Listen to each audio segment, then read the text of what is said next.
Hi there, welcome once again to Talk and Fight.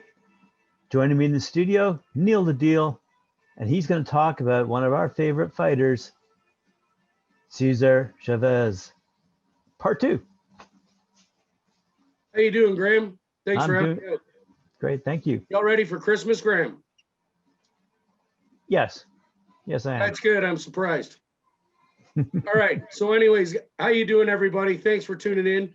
We're gonna do the part two tonight of Cesar Chavez, Julio Cesar Chavez. We talked a little bit about him in an earlier episode, but I didn't really get into his retirement years, things that he's been doing since he left the boxing ring.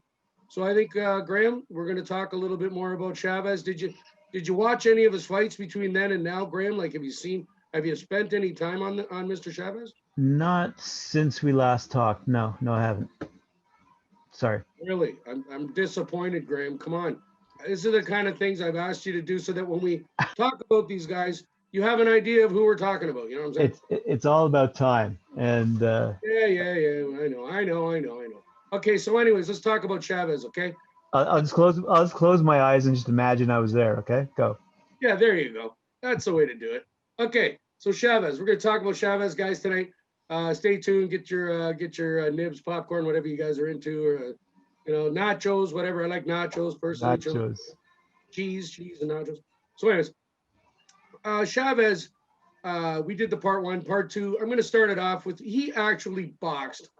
I didn't realize that until I kind of looked at it again, and he was a professional boxer for 25 years. His career spanned 25 pro years.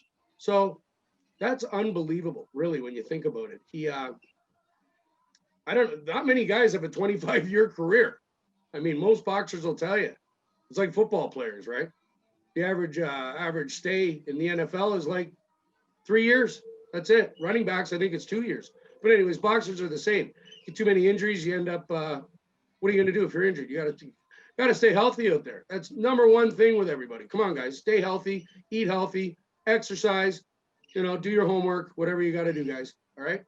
So Cesar Chavez, he had a few children that became boxers. One of his children was Omar Chavez. He was a pretty good boxer, but he really wasn't up to his father's caliber, so to speak. And then he had the other son there, which was Julio Cesar Chavez Jr., who, funny enough, became a world title holder, WBC middleweight title holder in his career. I think he's still fighting. I haven't seen him for a while. I don't know, maybe this COVID thing. I don't know. But we haven't heard much of Chavez, in general, right? Over the guys talk about him, the announcers or the different guys, ESPN guys, they'll talk about Chavez and his kids and stuff. You don't hear much of Julio much anymore. But listen, we're going to talk a little bit about what happened with him. He had a really he struggled very badly after he left the ring with drug and alcohol addiction. He actually had to go to rehab quite a number of times before he was able to kick the habit. And he struggled with it heavily. He was interested in alcohol and cocaine, which, as we all know, kids, something you don't want to do. All right. Quite a number of guys over the years have had this issue, this addiction issue.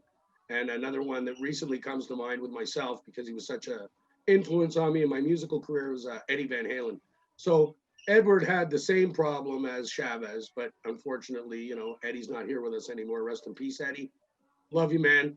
And anyways, guys, just stay healthy. That's all try, stay healthy.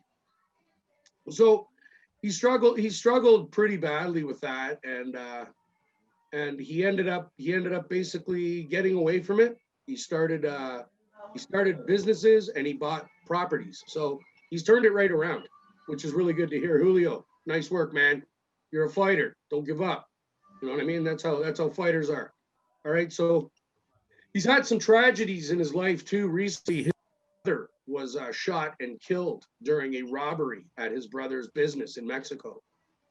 So his brother had a business and unfortunately was being robbed and was shot. And that happened on June 25th, 2017. So rest in peace there. His name was Rafael Chavez Gonzalez was his name. So guys always pray for him, right? So there was a comment made as well that I thought was really, really good that I heard recently, and it was a comment made by Angelo Dundee. We all know trainers and coaches, that sort of those guys. So Dundee was obviously he was Ali's trainer coach, and he's very well respected in the boxing community. But he had made a comment about Chavez, and the comment was that he had one of the strongest chins. All right, the strongest chins in boxing history.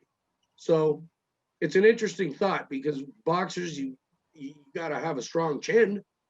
Sure, if you throw punches, but you can't take punches, you got a big problem, especially when you're dealing with guys of this caliber. All right. So he had one of the strongest chins in history. We got to give it up for him. He's got the businesses going. He's got the properties going. He's taking care of the family, and he's in a retirement mode, Graham. So he also does a little bit of work for ESPN as an analyst. I know that.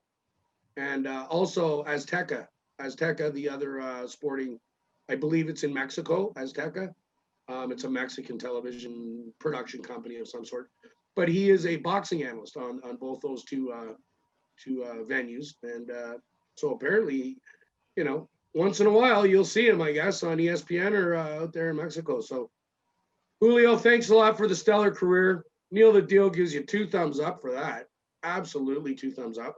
And we want to thank you for your commitment. And I understand you're working in the community as well. So that's really good news, Julio. Thanks a lot. And thanks a lot, guys, for checking it out. That's our segment for tonight on Julio Cesar Chavez. What did you think, Graham? Really good. Keep it tight. I mean, one of the references with respect to a chin that comes to mind is in any sport, you can have a great offense, but if you don't have a great defense. Yeah, it basically applies in any athletic activity. Yeah, without a doubt. So there you go. You got to play both ways 100%. So if you're trying to become a pro at anything, my one big word of advice is learn the game, both ends of the rink. You know what I mean? Yeah, I can, with anything. Couldn't agree more. Well, thanks very much, Neil. Both sides of the ring, guys. Both sides of the ring. Yep. All right. Thanks very much. I appreciate that, Neil. And thanks very much out there for giving us your time tonight. We appreciate it. Please share us, like, and comment on our channel. We'd like to hear what you're saying about us. Thank you very much. Yeah, thanks a lot, guys, for all the likes, all the shares, all the subscriptions, all the stuff. It's fantastic. We got a real great lineup coming up for you guys. So stay tuned, and we'll let you know real quick what's going on. More on that later. Absolutely. Thanks very much, and we'll see you again.